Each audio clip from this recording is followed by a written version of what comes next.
Iran में जनता पिछले 13 दिनों से लगातार विरोध प्रदर्शन कर रही है। वहां की जो जनता है, लोग हैं, वो लगातार सड़कों पर उतरे हुए हैं।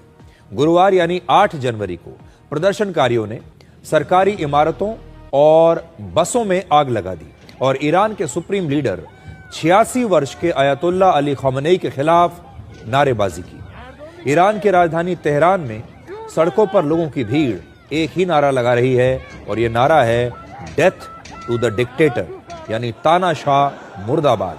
और ये नारे खमेनी के खिलाफ लगाए जा रहे हैं।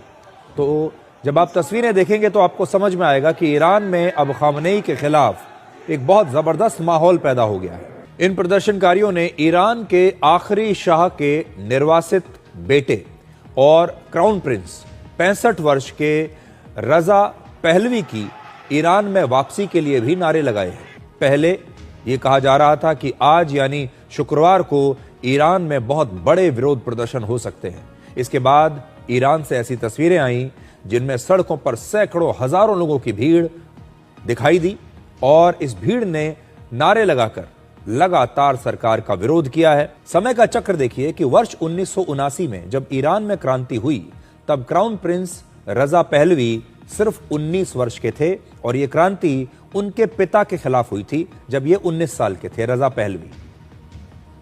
कैसे समय का चक्र बदलता है देखिए। और तब उनके पिता का तख्ता पलट किया गया था और उन्हें वहां से भागकर अमेरिका में शरण लेनी पड़ी।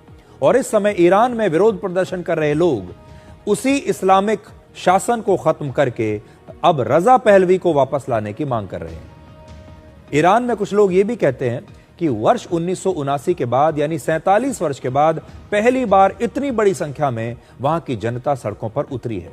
उस समय भी तख्ता पलट हुआ था और इस बार भी ईरान में तख्ता पलट हो सकता है, सत्ता परिवर्तन हो सकता है। 1979 की बात है और 1979 में जिस परिवार को सत्ता से हटा दिया गया था, अब उसी परिवार से वहां के क्राउन प्रिंस को वापस लाने की बात चल रही है। और इसकी वजह आप ईरान की इन 2 तस्वीरों से भी समझिए। पहली तस्वीर 1979 की इस्लामिक क्रांति से पहले की तस्वीर है जिसमें ईरान किसी भी पश्चिमी देश जैसा नजर आता है। वहां पर महिलाएं आधुनिक कपड़े पहनती हैं, उन्हें बुर्का या हिजाब पहनने की कोई आवश्यकता नहीं है। आप देखिए ईरान की ये तस्वीरें आप देखेंगे तो आपको लगेगा कि ईरान एक कोई भी पश्चिमी देशों जैसा एक देश है जहां महिलाओं को पूरी आजादी है। जबकि दूसरी तस्वीर इस्लामिक क्रांति के आने के बाद की है, जिसके बाद वहां की महिलाओं के लिए हिजाब पहनना अनिवार्य कर दिया गया था।